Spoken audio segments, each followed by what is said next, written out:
Oui, Romain, vous avez... Oui, mais je salue vraiment les points de vue sur l'Afrique de l'auteur Antoine. J'ai parcouru et j'ai lu son livre. C'est vraiment un appel à un réveil de nous les Africains. Et moi, je voudrais bien croire que M. Antoine Nayombe sonne l'alarme parce qu'il voit des pays aussi qui étaient très pauvres, qui ont connu des pires des actions, qui ont connu la pire pauvreté, mais qui commencent par se lancer. Comme par exemple la Thaïlande, les Vietnamiens, les Chinois sont passés par là où nous sommes actuellement. Est-ce que c'est parce que des gens font de progrès que nous autres ne faisons pas de progrès que vous êtes ici pessimiste et que vous sonnez cette alarme? Comme madame vient de le dire, c'est vrai. Je ne vais pas dire que les Africains sont aussi ce qu'on vous le dites. Moi, j'étais à Lyon, entre-temps, et j'ai rencontré un Lyonnais. J'étais avec Belafia, que vous connaissez très bien, et puis monsieur vous a demandé, mais vous venez d'où? Je dis, nous venons du Togo. Ah, du Togo. Mon entreprise regorge seulement des Togolais, parce que vous êtes des travailleurs. Ça nous a vraiment... Et puis effectivement, après des enquêtes, on a rencontré un Togolais qui nous a dit qu'il travaille là-bas, et effectivement, le monsieur a que des Togolais. Et quand nous écoutons aussi des intellectuels africains, il y a des progrès qui se font en Afrique. On ne va pas quand même balayer tout comme ça à zéro. Et moi, plutôt, je me situe au niveau de la politique. Monsieur vient de dire que nous avons beaucoup la politique. Est-ce que ce n'est pas parce que nos dirigeants, quelque part, ne sont pas aussi responsables que on n'avance pas tellement? Il y a ça aussi. Et je finirai par dire, mon troisième point, je finirai par dire que monsieur Nayombe vient de parler de la religion et de la façon dont on coupe la tête en Afrique à la suite des élections. On a connu ça ici aussi en Europe, quand les Européens, les Occidentaux ont commencé la démocratie, il y avait des pires actions. Il y avait, les Occidentaux ont mis beaucoup de temps avant de parvenir à la démocratie, après beaucoup d'actions. Vous allez en Yougoslavie, il y a des pires actions là-bas.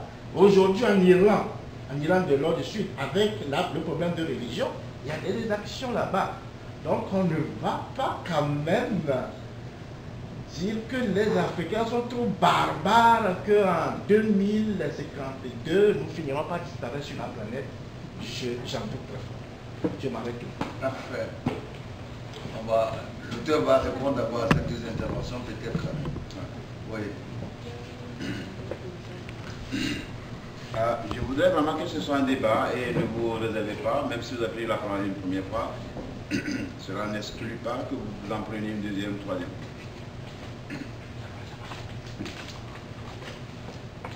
Est-ce que les Africains sont des paresseux? J'ai déjà répondu dans le livre. Non. Si on était vraiment des paresseux, là, on serait déjà parti. On serait déjà... Enfin, on serait déjà... On n'existerait plus. Mais est-ce qu'on travaille comme on devrait travailler? Ma réponse est catégorique non. Ma réponse est catégorique, c'est non. Pourquoi? Parce qu'on ne donne pas assez. Parce que si moi je compare le travail qui se fait ailleurs par rapport à ce qui se fait chez nous, si je vois le rythme de vie, on ne peut pas sur ces tendances-là avancer. C'est clair.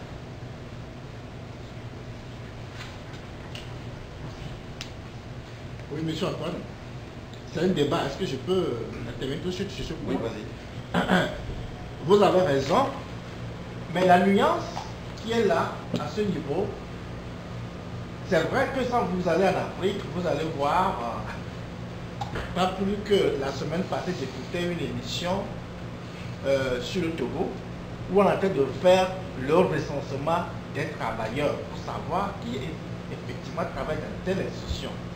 Parce qu'on s'est rendu compte qu'il y a certaines personnes qui se présentent, qui font juste l'acte de présence et qui partent tout de suite pour faire d'autres business. Et on interroge un travailleur sur cette question, le travailleur dit mais les salaires ne tombent pas. À la fin du mois, tu travailles dans cette institution, bien à l'office, et tu n'as pas ton salaire.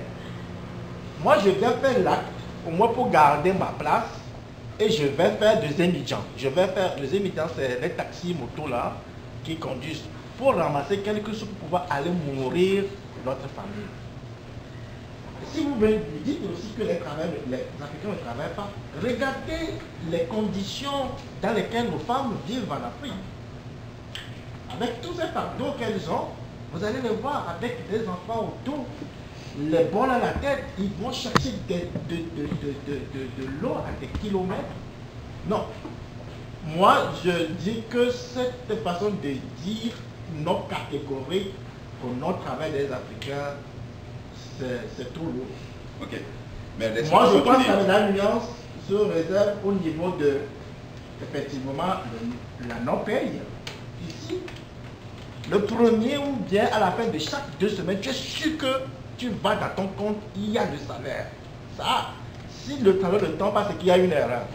Alors que chez moi en Afrique, quand tu vas à la fin du mois à la banque, tu pries 1000 fois avant d'ouvrir ou avant de taper ton picot pour voir s'il y a le salaire. Parce que tu vas en doutant si le salaire arrive. Donc, tout le monde fait ses business, on le travaille, on ne donne pas le rendement qu'on doit donner, on donne tout le rendement, là on peut trouver de l'argent pour pouvoir nourrir sa famille. Le travail que tu dis, nous ne sommes pas au même niveau de travail. C'est-à-dire, quand je parle d'un pays qui travaille, c'est un pays qui va au-delà du fait de subsister. Pourquoi te dis, travail relativement, oui, je te le conseille. C'est-à-dire, ce qui se passe en Afrique, c'est le travail pour survivre. C'est pourquoi je le dis, si on ne faisait pas ça, on allait mourir, on allait disparaître. C'est aussi simple que ça. Tout le monde fait ça, même les fourmis font la même chose. Jusqu'au soir, ils rentrent dans le trou, ils reviennent le matin. C'est un travail, quand tu parles des bonnes femmes qui vont chercher de l'eau à des kilomètres, c'est pour faire quoi? La survie. Pour leurs enfants, pour eux-mêmes. Ils sont les hommes, ils sont en train de jouer la carte dehors, ils sont en train de jouer des dés dehors, où ils font rien, parce qu'il n'y a rien à faire. Il n'y a pas de création d'emploi, il n'y a pas de création de quelque chose pour occuper les hommes. Et ils vont chercher d'autres problèmes. Donc le travail qui se fait vraiment, moi, pour arriver à un niveau donné plus haut, c'est le travail qui va passer en mode de lancer le pays dans le développement, dans le pays de grands chantiers, dans le pays de grandes structures, qui vont faire en sorte qu'on puisse apparaître aux yeux des autres nations comme des gens qui font quelque chose à la suite de l'autre. C'est très important. C'est de ce travail-là que je parle. Quelqu'un qui va au boulot, qui ne trouve rien, qui va faire des émigrants, fait des émigrants pour aller à la maison, c'est pour sa famille. Il ne travaille pas encore pour la nation. Il travaille pour sa poche. Jusqu'à ce qu'il rencontre un policier, comme je l'ai dit dedans, qui lui donne 2 gifles, qui prend l'argent qu'il a fait dans la journée, et qui lui dit pour le camp, sinon je te mets en prison. Ça, vous le connaissez, ces cas. Donc, ici, le débat qui est lancé, c'est le débat de nation. Les enfants qui travaillent dont vous parlez, c'est toujours, je suis d'accord, mais c'est toujours la survie. Ces enfants ne vont pas à l'école, ils ne s'éduquent pas. Beaucoup restent là où ils sont esclaves d'autres enfants, d'autres personnes. Et ça n'avance pas. Aujourd'hui, si vous prenez l'Inde est en train d'éduquer massivement sa population. L'Inde est en train de recenser sa population aussi vaste que le fleuve du Gange pour pouvoir les mettre au travail. Et quand vous rentrez en Inde aujourd'hui, ce que je parle en termes de travail, c'est plus en termes de survie, de ce qu'on va mettre dans le ventre, mais c'est dans le thème de générer quelque chose pour le pays, générer quelque chose. Donc, des gens travaillent jour et nuit en Inde aujourd'hui. Quand vous prenez le 1-800, ce n'est pas quelqu'un qui vous répond au Québec, il vous répond en Inde. C'est pourquoi quand vous lui posez certaines questions, il coupe, parce qu'il ne sait plus. Ces contrats sont en Inde. Les grands informaticiens aujourd'hui, depuis la révolution de Gandhi, qui a lancé ces écoles d'ingénieurs, sont là. Vous rentrez dans le domaine de l'informatique, les gens ne dorment presque plus en Inde. Parce qu'ils savent qu'en allant dormir, en allant passer trop de temps de sommeil, le travail nous attend. Donc si nous parlons aujourd'hui de l'Inde qui produit aujourd'hui des cornichons, qui l'envoie et que l'Europe l'accepte avec ses normes, que ça rentre ici, pour que des gens en mangent ici, ça veut dire que c'est quelque chose. Et des gens en mangent assez suffisamment là.